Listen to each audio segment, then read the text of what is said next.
Good morning, dear students.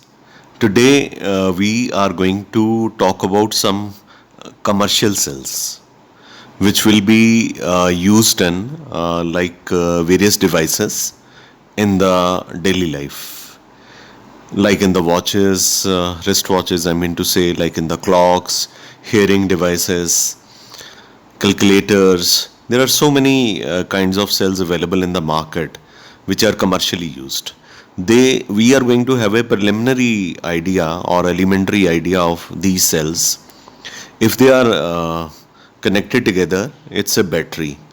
So commercial cells, three kinds mainly: primary cells, secondary cells, and fuel cells.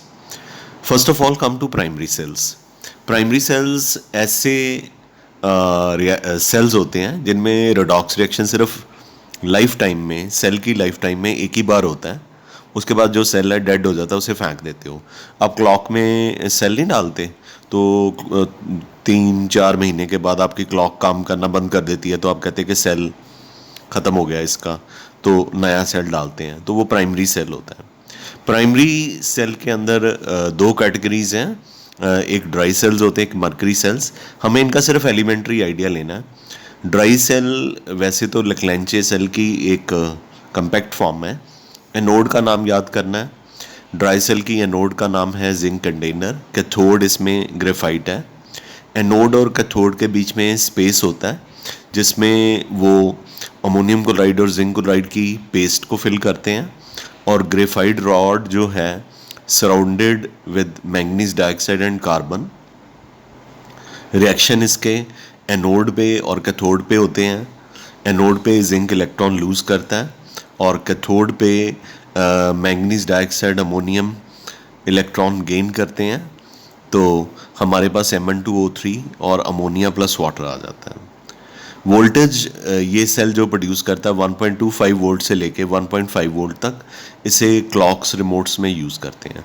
बस इतना सा आपने करना है, ठीक है. एक एलिमेंट्री आइडिया हमें सिर्फ चाहिए. So this is your dry cell. Mainly आपको याद करना है कि एनोड का क्या नाम है, कैथोड का क्या नाम है, इसके अंदर इलेक्ट्रोलाइट कौन सा यूज़ किया गया है, एनोड कैथोड पे रिएक्शन कौन से हैं. अगर आप बुक देखोगे तो उसमें तो कितना ज़्यादा पैराग्राफ बना बना के लिखा होता है उन्होंने. We don't have to do like that. We have to do like this only under different headings. तो ये हो गया आपका dry cell. Next primary cell के अंदर हमारे पास है मर्करी सेल. ठीक है. मर्करी सेल में भी जो एनोड है वो जिंक कंटेनर है. कैथोड जो है वो ग्रेफाइट है. इलेक्ट्रोलाइट मर्क्यूरिक ऑक्साइड और पोटाशियम हाइड्रोक्साइड की पेस्ट है, यानी कि सेमी सॉलिड है. रिएक्शन इसमें जिंक और मर्क्यूरिक ऑक्साइड के बीच में है. वोल्टेज ये प्रोड्यूस करता है 1.35 वोल्ट. यूजेस इसके हेयरिंग डिवाइसेस और वॉचेस में है. That's all. ये थे आपके primary cells. Now we are coming to the secondary cells. Primary और सेकेंडरी सेल में डिफरेंस होता है. प्राइमरी सेल में जो रिडॉक्स रिएक्शन होता है एक ही बार होता है और उसके बाद सेल काम करना बंद कर देता है और सेल को फेंक दिया जाता है. लेकिन जो सेकेंडरी सेल्स होते हैं दे कैन बी रीचार्ज्ड. जैसे आपके घर में आप जैसे इन्वर्टर कहते रहते हो, एक्चुअली उसे इन्वर्टर नहीं बोलना चाहिए, उसे लेड स्टोरेज बैटरी कहना चाहिए. लेड स्टोरेज बैटरी इन्वर्टर के साथ कनेक्टेड होती है. और एक नाइकेट सेल होता है, निकल कैडमियम सेल. तो चलते हैं पहले लेड स्टोरेज बैटरी पे. ये बहुत ही कॉमनली ऑटोमोबाइल इंडस्ट्री में और घर में इन्वर्टर के साथ कनेक्ट की जाती है ताकि जब इलेक्ट्रिसिटी चली जाती है तो ये जो लेड स्टोरेज बैटरी के अंदर केमिकल एनर्जी होती है इलेक्ट्रिकल एनर्जी में कन्वर्ट होती है.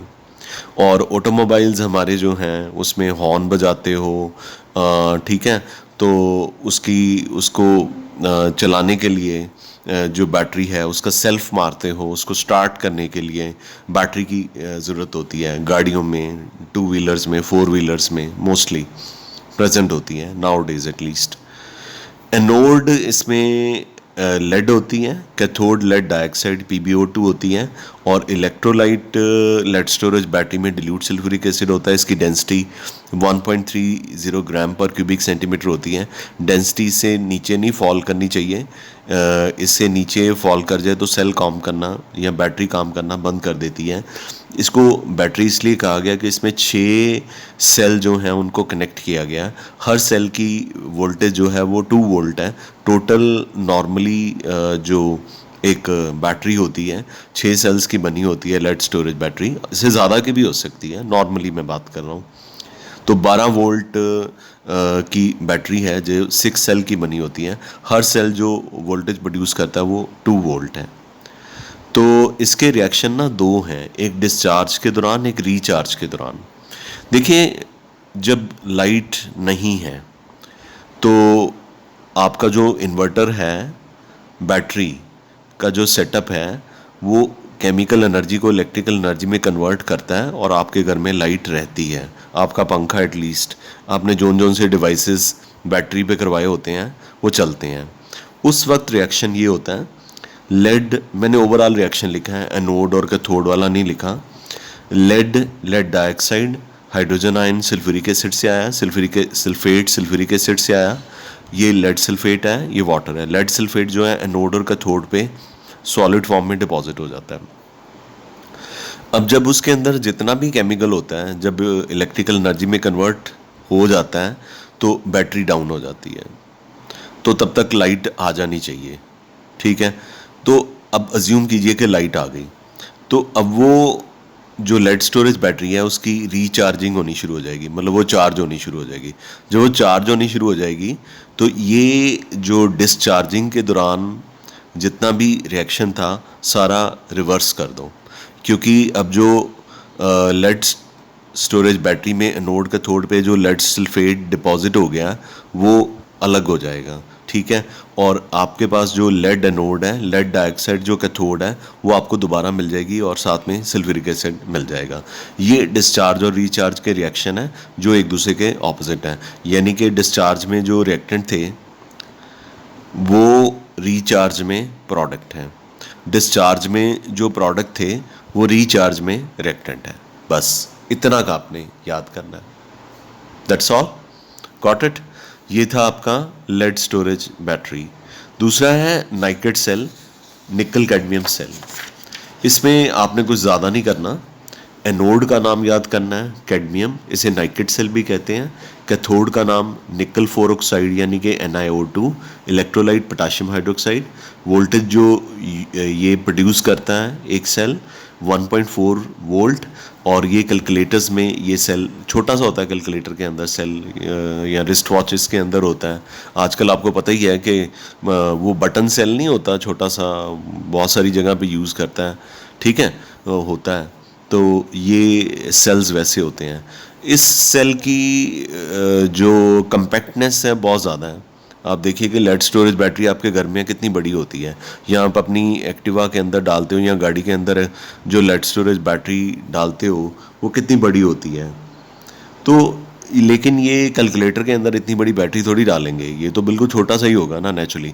तो डेफिनेटली ज़्यादा सोफिस्टिकेटेड है लेड स्टोरेज बैटरी से, और इसकी लाइफ भी लेड स्टोरेज बैटरी से ज़्यादा है, और डेफिनेटली एक्सपेंसिव तो होना ही चाहिए इसको, क्योंकि इसको कंपैक्ट करा है। तो जिस चीज़ को कंपैक्ट करते हैं ना तो उसके लिए ज़्यादा पैसा स्पेंड करना पड़ता है। और मोर ओवर इसमें जो आप मेटल यूज़ कर रहे हो, कैडमियम यूज़ कर रहे हो, निकल यूज़ कर रहे हो, दोनों ही महंगे होते हैं। एनोड और कैथोड के रिएक्शन है, एनोड में कैडमियम पोटाशियम हाइड्रोक्साइड की प्रेजेंस में इलेक्ट्रॉन लूज़ करता है और एनोड के ऊपर कैडमियम हाइड्रोक्साइड डिपॉजिट हो जाता है।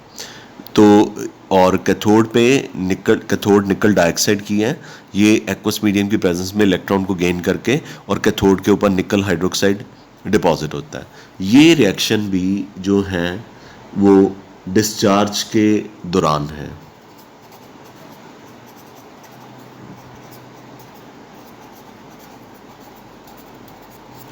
तो फिर रीचार्ज के दौरान क्या होगा?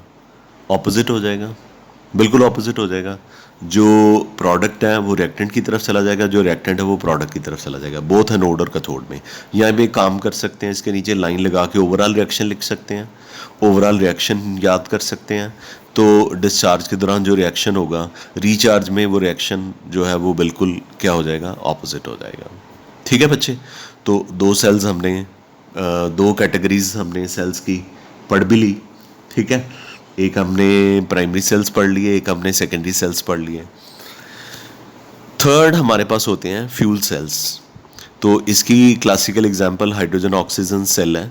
इसमें क्या करते हैं कि फ्यूल को कंबस्ट करते हैं, जैसे हाइड्रोजन गैस की कंबशन करनी है तो हाइड्रोजन गैस की जब कंबशन करते हैं तो यहाँ हाइड्रोजन की कर सकते हैं, मीथेन की कर सकते हैं, लेकिन यहाँ पे भी जो मैं सेल आपको पढ़ाने जा रहा हूँ वो हाइड्रोजन ऑक्सीजन सेल है। उसमें हम हाइड्रोजन गैस की कंबशन करेंगे तो एनर्जी प्रोड्यूस होगी, उस एनर्जी को सेल के अंदर अरेंजमेंट होगा, इलेक्ट्रिकल एनर्जी में कन्वर्ट कर लेंगे। इसकी बहुत ही इम्पॉर्टेंट और ख़ास बात है कि ये जो फ्यूल सेल का सारा अरेंजमेंट है ना, ये अपोलो मून फ्लाइट में 11 डेज़ के लिए वहाँ पे सारा जो इलेक्ट्रिसिटी का काम था वो फ्यूल सेल ने किया था। अपोलो मून फ्लाइट में 11 डेज़ के लिए उनको जो फ्यूल यूज़ करना पड़ा था सिर्फ़ और सिर्फ 200 किलोग्राम था। जस्ट इमेजिन कि सिर्फ 200 किलोग्राम से आपका काम चल गया। अगर आपने वहाँ पे कोयला या पेट्रोल या डीजल या कुछ और यूज़ करना होता तो उसमें आपको बहुत ही ज़्यादा यूज़ करना पड़ना था और बहुत ही एक्सपेंसिव होना था। हाइड्रोजन और oxygen gases they are not expensive at all. पानी की इलेक्ट्रोलिसिस करो, आपको हाइड्रोजन और ऑक्सीजन गैस मिल जाती है। अच्छा, फ्यूल सेल की एक और भी बहुत अच्छी बात है, जब हाइड्रोजन और ऑक्सीजन गैस रिएक्ट करते हैं ना, इलेक्ट्रिसिटी प्रोड्यूस होती है, तो जो साइड प्रोडक्ट होता है वाटर होता है।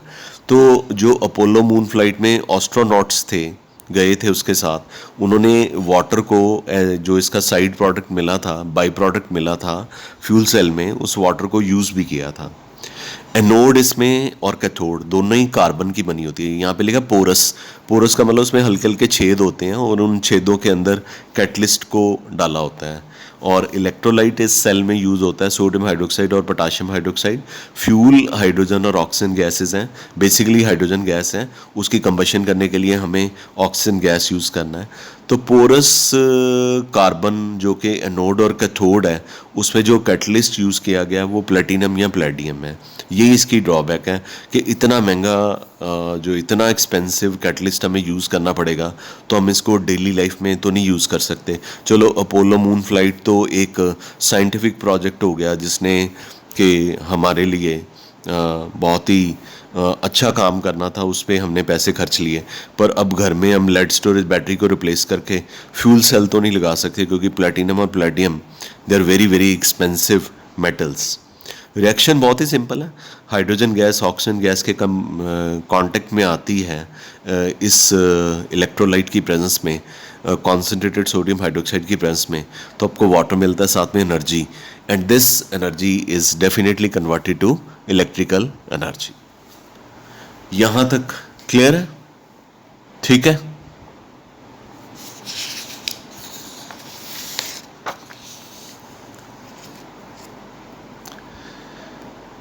तो एडवांटेजेस इसके ये हैं कि ये सेल कभी डेड नहीं होगा।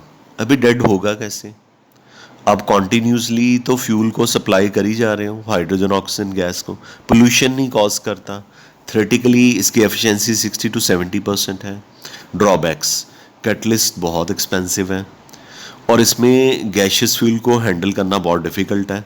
और जो इलेक्ट्रोलाइट है, कॉन्सेंट्रेटेड सोडियम हाइड्रोक्साइड और पोटाशियम हाइड्रोक्साइड, ये करोजन कॉज करते। करोजन मतलब कि फ्यूल सेल को जंग जो है वो लगा सकते हैं। ठीक है, तो इसके साथ ही हमारे जो सेल्स वाला पार्ट है, primary, secondary and fuel cell, इनका जो एलिमेंट्री आइडिया है that has been taken up. ठीक है, तो फ्यूल सेल फिनिश करने के बाद हमने करोजन का एलिमेंट्री आइडिया लेना है। करोजन मतलब रस्टिंग होती है, किसी भी मेटल की रस्टिंग। जैसे आपको सबसे कॉमन रस्टिंग जो है वो आयरन की रस्टिंग के बारे में पता है। तो रस्टिंग बेसिकली होती क्या है, मेटल जो है स्लोली ईट अप हो जाता है, ठीक है। और ये इसलिए ईट अप हो जाता है बिकॉज एटमॉस्फेरिक गैसेस और मॉइस्चर जो है मेटल के ऊपर एक्ट करते हैं और मेटल का मेटल ऑक्साइड बना देते हैं, कार्बोनेट बना देते हैं। तो इससे मेटल जो है वो खाया जाता है, मतलब ईटन अप हो जाता है। तो मेटल की जो है वो जो चमक है, लस्चर है, वो सारी डिस्ट्रॉय हो जाती है और इसी फिनोमेना को करोजन कहते हैं। तो इसमें सबसे इम्पॉर्टेंट एग्जांपल हमारे पास रस्टिंग ऑफ आयरन है, जिसका फॉर्मूला Fe2O3x वाटर है। अब आप लोगों को वैसे पता ही है कि कौन कौन से फैक्टर जो हैं करोजन को प्रमोट करते हैं, आपने लोअर क्लासेस में पढ़े होंगे। मॉइस्चर मेटल के ऊपर होगा, तो जैसे लोहा है, लोहे का गेट लगा हुआ है, आपने उसके ऊपर पेंट ही नहीं करा तो उसके ऊपर बारिश वगैरह पड़ती है तो नेचुरली उसको जंग लग ही जाएगा।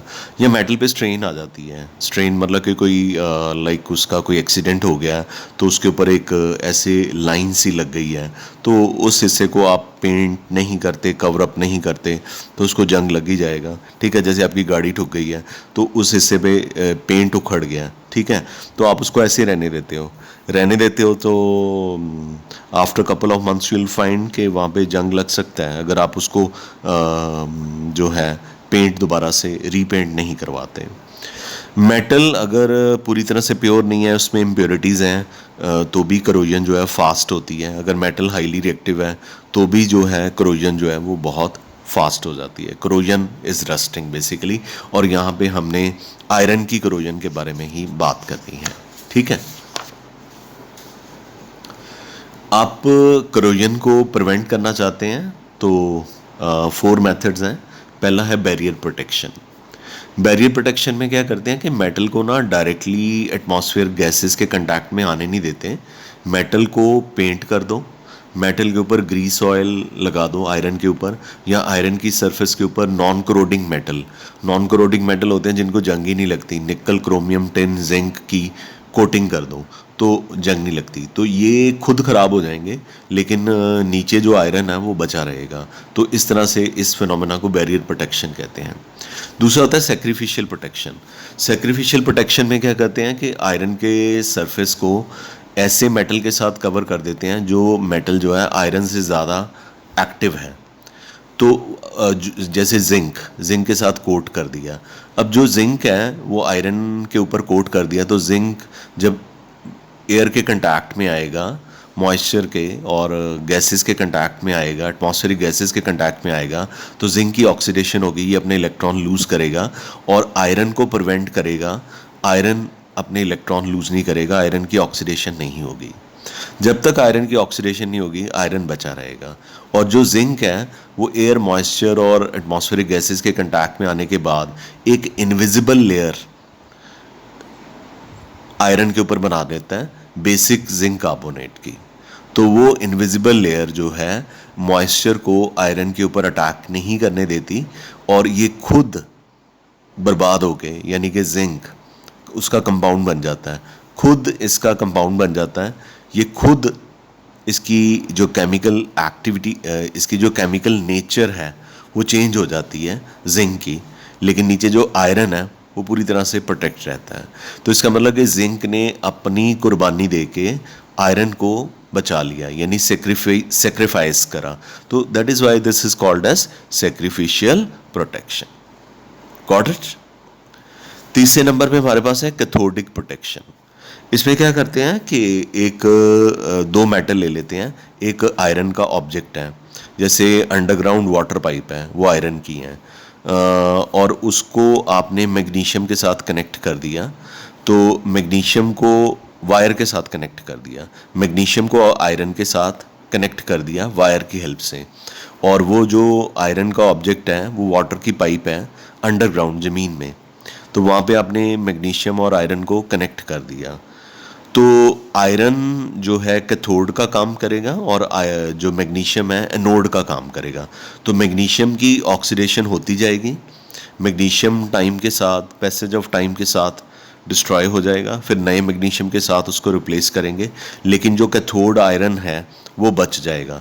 इसका मतलब कि ज़्यादा रिएक्टिव मेटल ने, जो कि एनोड का काम कर रहा था, उसने आयरन कैथोड को प्रोटेक्ट कर लिया। That is why this protection this method of protection of iron is called as cathodic protection, और इसे इलेक्ट्रिकल प्रोटेक्शन भी कहते हैं। ठीक है जी, गॉट इट।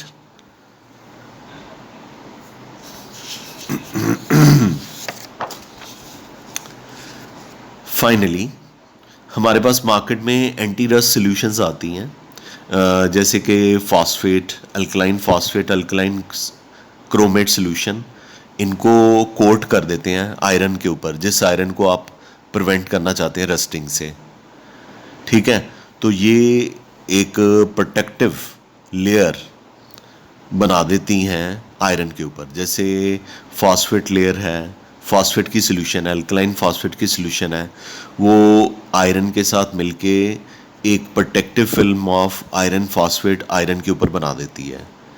तो ये जो सॉल्यूशंस है ना, गाड़ी में हाई एंड कार्स या लो एंड कार्स जो होती हैं, इंजन के बहुत सारे पार्ट्स आयरन के होते हैं, तो उनकी रस्टिंग को प्रिवेंट करने के लिए हम यही सोल्यूशन जो है यूज़ करते हैं।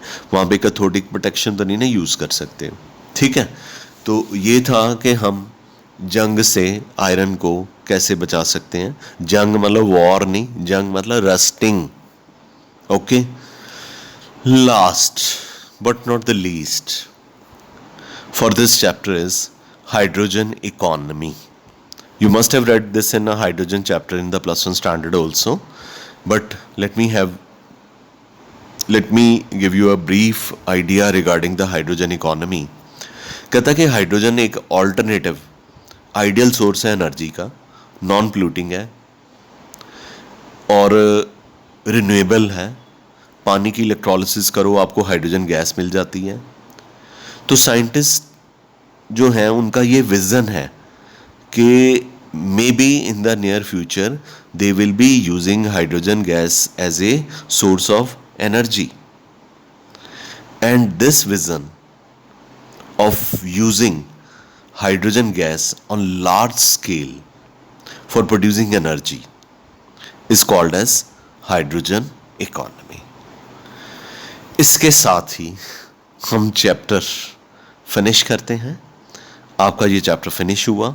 हमने सारे न्यूमेरिकल्स करे हैं, सॉल्व्ड और अनसॉल्व्ड। आपने 90% बच्चों ने सॉल्व्ड अनसॉल्व्ड दोनों करके दिखाए। बाकी कुछ बच्चे जो हैं वो अनसॉल्व्ड न्यूमेरिकल उन्होंने नहीं करे। तो मैसेज इज़ वेरी क्लियर, जिन्होंने नहीं किए वो करें। Got it? Thank you very much. We call it a day. Love you all.